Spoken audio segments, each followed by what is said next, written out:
अब कुछ स्टॉक्स जिन पर अदरवाइज फोकस रहेगा वो है अर्निंग्स, क्योंकि अर्निंग्स का अब फ्लो जो है वो तेज हो गया है। तो कल मिड कैप के कई सारे नाम आने वाले हैं, लेकिन दो नाम जिनके ऊपर आप नजर रखेंगे उसमें एक है इंडियन होटल्स और दूसरा है मैक्रोटेक डेवलपर्स। पहले इंडियन होटल्स के नंबर्स के ऊपर एक बार नजर डाल लीजिए किस तरह के नंबर्स का अनुमान स्ट्रीट लगाकर चल रहा है। वाई बेसिस पर हो तो नंबर ठीक दिखेंगे, लेकिन क्यू ऑन क्यू बेसिस पे नंबर्स थोड़े से वीक हो सकते हैं क्योंकि पिछले क्वार्टर के नंबर बहुत स्ट्रांग थे। वाई बेसिस पे 405 करोड़ रुपए का एक मुनाफे का अनुमान जो कि एमओएसएल के पोल के हिसाब से है, 1870 करोड़ रुपए के एक रेवेन्यू का अनुमान 1625 करोड़ रुपए के सामने ये नंबर आता हुआ दिखाई पड़ेगा। इसके अलावा ऑपरेटिंग फ्रंट पर भी नंबर्स थोड़े से बेटर साइड पे रहेंगे। वाई बेसिस पर करीब 660 करोड़ रुपए का एक ऑपरेटिंग नंबर, एबिटा का नंबर, और मार्जिन करीब 32% के सामने 35-35.5%, यानी सीक्वेंशियली यही 36-37% के सामने टूटने का अनुमान है मार्जिन फ्रंट पर। इसके अलावा तिमाही आधार पर नंबर्स कमजोर रहेंगे क्योंकि पिछले क्वार्टर का नंबर बहुत बड़ा बेस, बहुत बढ़िया नंबर था, तो बेस हायर साइड पर हो गया, प्लस फ्लो भी ज़्यादा अच्छा था उस समय पर। लेकिन एवरेज रूम रेंट का जो ट्रेंड है वो लास्ट क्वार्टर के सामने टूटेगा। वाई बेसिस पे वहाँ पर भी एक इंप्रूवमेंट आता हुआ दिखाई पड़ेगा। नई प्रॉपर्टीज़ की परफॉर्मेंस कैसी रही, एक अच्छी डिमांड कंपनी की तरफ से आई भी है, तो वो डिमांड वाला फैक्टर इंपॉर्टेंट रहने वाला है। तो वो डिमांड पार्ट कैसा रहता है उसको आप ज़रूर नज़र रखेंगे। इंपॉर्टेंट है इनकी विदेशी सब्सिडरी का परफॉर्मेंस और F&B food and beverages segment का जो परफॉर्मेंस है वो बेटर रहेगा। तो इसलिए वाई बेसिस पर इंडियन होटल के अच्छे number, Q on Q basis पर नंबर थोड़े से सबड्यूड या वीक साइड पर आते हुए दिखाई पड़े। कमेंट्री क्रूशियल रहेगी। लोधा डेवलपर्स ये दूसरा नंबर है मैक्रोटेक, जिसके अभी नंबर्स में सेल्स के अपडेट आए थे और सेल्स के नंबर्स में जो इन्होंने अपडेट दिया था वो थोड़ा सा स्लगिश था क्यू ऑन क्यू बेसिस पर।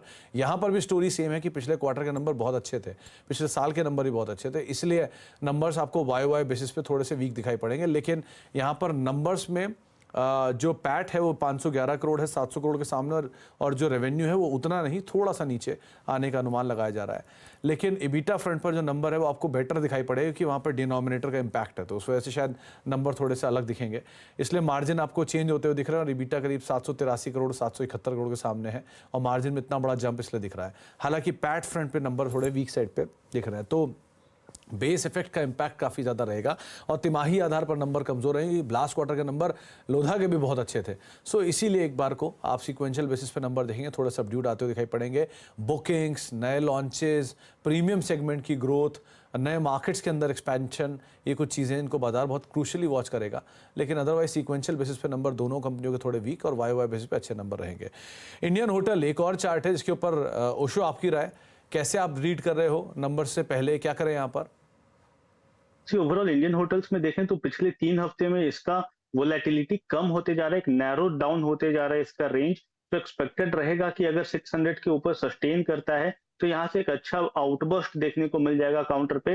हायर लेवल्स पे नियर अबाउट 625 630 के जोन पे मूव करता हुआ दिखाई देगा। बट वहीं अगर लोअर लेवल्स पे 580 के नीचे क्लोजर देता है तो नीचे साइड में भी थोड़ा मोमेंटम पकड़ा बनने की संभावना बनी हुई है।